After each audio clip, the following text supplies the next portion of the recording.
Hello friends, എല്ലാവർക്കും സുഖമാണെന്ന് കരുതുന്നു.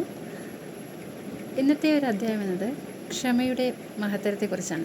അതായത് ക്ഷമിക്കുന്നതിലൂടെ നമുക്കെങ്ങനെ ജീവിത വിജയം കൈവരിക്കാം, അല്ലെങ്കിൽ ക്ഷമയിലൂടെ ജീവിതത്തെ എങ്ങനെ കൂടുതൽ സുന്ദരമാക്കാം എന്നതിനെക്കുറിച്ചാണ് ഞാൻ പറയാൻ പോകുന്നത്. പലപ്പോഴും നമ്മൾ കരുതുന്നുണ്ട് ക്ഷമിക്കുന്നതിലൂടെ ഒന്നും നേടാൻ കഴിയില്ല. എന്തെങ്കിലും ആരെങ്കിലും ദ്രോഹിക്കുമ്പോഴോ, അല്ലെങ്കിൽ നമ്മളെ പരിഹസിക്കുമ്പോഴോ, കുത്തുവാക്കുകൾ പറയുമ്പോഴോ, അല്ലെങ്കിൽ നമ്മളെ വഞ്ചിക്കുമ്പോഴൊക്കെ അതേ പ്രതികാര ബുദ്ധിയോടുകൂടി നമ്മൾ സമയം കാത്തു വെച്ച് ഒരു തക്കതായ സമയം വരുമ്പോൾ നമ്മൾ പകരം വീട്ടാറാണ് പതിവ്. കുറച്ച് പേരൊക്കെ അല്ലേ, അങ്ങനെയുള്ളവരുണ്ട്, അല്ലാത്തവരുമുണ്ട്. അപ്പോൾ എങ്ങനെയാണ് ഈ പ്രതികാരമൊന്നുമില്ലാതെ അവർ ചെയ്ത തെറ്റുകളൊക്കെ നമുക്ക് ക്ഷമിച്ചെടുക്കാൻ പറ്റുന്നത് എന്ന് നോക്കാം. ആദ്യം തന്നെ നമ്മളെ ഒരുപാട് ചതിച്ചവരുണ്ടാവും, പിന്നിൽ നിന്ന് കുത്തിയവരുണ്ടാവാം. അതുപോലെ തന്നെ നമ്മൾ വിജയിക്കുന്നത് കാണാൻ ഇഷ്ടമില്ലാത്തവരുണ്ടാവാം, നമ്മളോട് അസൂയുള്ളവരുണ്ടാവാം. അതുപോലെ തന്നെ നമ്മൾ ചെയ്യാത്ത തെറ്റുകൾ നമ്മളുടെ പേര് ആരോപിക്കുന്ന ഒരുപാട് പേരുണ്ടാവും അല്ലേ. എങ്ങനെ തന്നെയാണെങ്കിലും എത്രമാത്രം ദ്രോഹം അല്ലെങ്കിൽ എത്രമാത്രം ഡീഗ്രേഡ് അവർ ചെയ്തിട്ടുണ്ടെങ്കിലും ഫസ്റ്റ് ഓഫ് ഓൾ നമ്മൾ ക്ഷമിച്ചു കൊടുത്തേ പറ്റും. കാരണം ക്ഷമയിലൂടെ മാത്രമേ നമുക്ക് സന്തോഷവും വിജയവും ആത്മസംതൃപ്തിയും നേടാൻ കഴിയുള്ളൂ. ഞാൻ എല്ലാം സഹിച്ചു എന്ന് പറയുന്നതിൽ കാര്യമില്ല. സഹിക്കുക എന്നത് നമ്മളുടെ ഇമോഷൻസിനെ ഒന്ന് ഡിപ്രസ് ചെയ്ത് വെക്കുകയാണ്.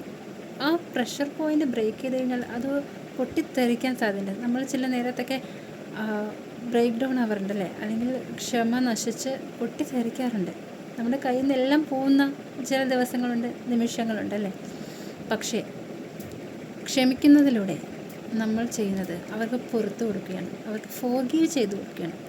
അവരെന്തെല്ലാം നമ്മളോട് ചെയ്തിട്ടുണ്ടെങ്കിലും, എത്രമാത്രം ദ്രോഹം ചെയ്തിട്ടുണ്ടെങ്കിലും, എത്രമാത്രം ഡീഗ്രേഡ് ചെയ്തിട്ടുണ്ടെങ്കിലും അല്ലെങ്കിൽ ചതിച്ചിട്ടുണ്ടെങ്കിലും അവരോട് നമുക്ക് ക്ഷമിച്ചു കൊടുക്കാൻ കഴിയണം.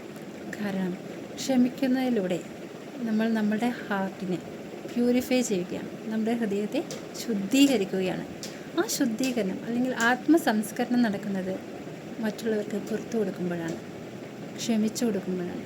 ആ ഫോർഗീവ്നെസ്സിൻ്റെ ബ്യൂട്ടി എന്നത് അമേസിംഗ് ആണ്. അത് നിങ്ങൾ അനുഭവിക്കണമെങ്കിൽ നമ്മൾ ആ ഒരു ഘട്ടത്തിലൂടെ കടന്നു പോകണം.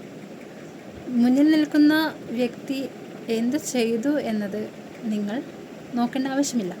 എത്രമാത്രം നമ്മളോട് ഡീഗ്രേഡ് ചെയ്തിട്ടുണ്ടെങ്കിലും, അല്ലെങ്കിൽ നമ്മൾ ചീറ്റ് ചെയ്തിട്ടുണ്ടെങ്കിലും നമ്മൾ അവരോട് ക്ഷമിച്ചു കൊടുക്കുക.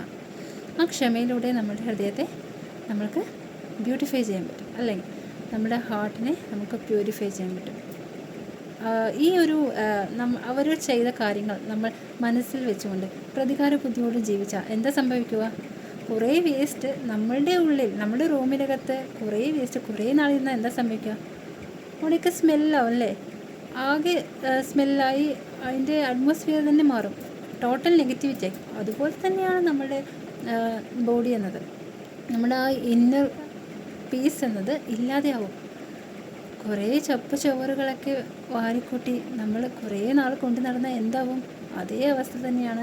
മറ്റുള്ളവർ ചെയ്ത നെഗറ്റീവ്സും മറ്റുള്ളവർ ചെയ്ത ദ്രോഹങ്ങളും നമ്മളുടെ മനസ്സിൽ കൊണ്ട് നടക്കുമ്പോൾ സംഭവിക്കുന്നത്. അതെല്ലാം നമ്മൾ ഒഴിവാക്കിയേ പറ്റൂ. നല്ലൊരു ജീവിതം മുന്നോട്ട് കണ്ട് ജീവിതത്തിൽ വിജയിക്കണമെന്ന് നിങ്ങൾക്ക് ആഗ്രഹമുണ്ടെങ്കിൽ നമ്മൾ ചെയ്തേ പറ്റൂ. ഈ ഫോർഗീവ്നെസ് നമ്മൾ പ്രാക്ടീസ് ചെയ്തേ പറ്റൂ. കാരണം ഫോർഗീവ്നെസ്സിലൂടെ നമ്മൾക്കാണ് ഏറ്റവും കൂടുതൽ ബെനിഫിറ്റ് അല്ലേ. നമ്മുടെ ഹാർട്ട് പ്യൂരിഫൈ ആവുന്നു, നമ്മുടെ മൈൻഡ്, സോള് എല്ലാം പ്യൂരിഫൈ ആവുന്നു. നമ്മൾ പുതിയൊരു വ്യക്തിയായി മാറുന്നു. നമ്മുടെ കണ്ണുകളിൽ പുതിയ തിളക്കം, നമ്മുടെ മുഖത്ത് വിരിയുന്ന പുഞ്ചിരിക്ക് പുതിയ മാറ്റങ്ങൾ സംഭവിക്കുന്നു. സഹാനുഭൂതിയും സഹജീവി സ്നേഹവും കൂടുന്നു. മറ്റുള്ളവർക്ക് പുറത്തു കൊടുക്കാൻ കഴിയുന്നത് വലിയ മനസ്സുള്ളവർക്ക് കഴിയുന്ന കാര്യമാണ്. അപ്പോൾ നമ്മുടെ ഹൃദയങ്ങളെ, നമ്മുടെ മനസ്സിനെ ഇടുങ്ങിയതാക്കാതെ വിശാലമാക്കുക. മുന്നിൽ നിൽക്കുന്ന വ്യക്തിക്ക് അത്രമാത്രമേ മനസ്സിൻ്റെ വ്യാപ്തിയുള്ളൂ എന്ന് നിങ്ങൾ മനസ്സിലാക്കുന്ന നിമിഷം നിങ്ങളുടെ ഹൃദയത്തെ വിശാലമാക്കുക എന്നൊരു കാര്യമേ നിങ്ങൾക്ക് ചെയ്യേണ്ടതുള്ളൂ.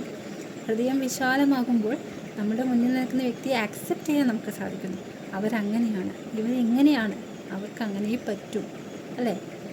അവരുടെ സംസ്കാരം അതായിപ്പോയി, അല്ലെങ്കിൽ അവരുടെ പെരുമാറ്റ രീതി അതായിപ്പോയി എന്ന് പറഞ്ഞാൽ അവർക്ക് വേണ്ടി പ്രാർത്ഥിക്കാൻ മാത്രമേ നമുക്ക് സാധിക്കുകയുള്ളൂ. അവർക്ക് പ്രാർത്ഥിക്കുക, അവർക്ക് വേണ്ടി ബ്ലെസ് ചെയ്യുക.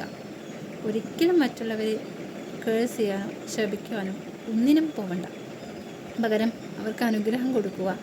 അവർ ചെയ്ത എല്ലാ നല്ല കാര്യങ്ങളും ഓർത്തെടുത്ത് നന്ദി പറയുക. ആ നല്ല കാര്യങ്ങൾ അവർ ചെയ്തിട്ടുള്ള എന്തെങ്കിലും നല്ല കാര്യങ്ങൾ ഉണ്ടാവുമല്ലോ അല്ലേ നമ്മുടെ ജീവിതത്തിൽ, അത് ഓർത്തു ആ കണ്ണിലൂടെ അവരെ കാണാൻ ശ്രമിക്കുക. അവർ നെഗറ്റീവായ കാര്യങ്ങൾ മറന്നുകൊണ്ട് നമ്മൾക്ക് അവരുമായിട്ടുള്ള ബന്ധം എന്നത് റെസ്ട്രിക്റ്റ് ചെയ്തുകൊണ്ട്, നിയന്ത്രണത്തിലാക്കിക്കൊണ്ട് അവരെയും നമുക്ക് ചേർത്ത് പിടിച്ച് സ്നേഹിക്കാം. അപ്പോൾ എല്ലാവർക്കും ഫോർഗീവ് ചെയ്ത് കൊടുക്കുക, എല്ലാവർക്കും മാപ്പ് കൊടുക്കുക. നമ്മൾ പുതിയൊരു വ്യക്തിയായി ഹൃദയത്തെ വിശാലമാക്കിക്കൊണ്ട് മുന്നോട്ടുള്ള ജീവിതം സക്സസ്ഫുൾ ആവാൻ വേണ്ടി പ്രയത്നിക്കുക. Okay, thank you.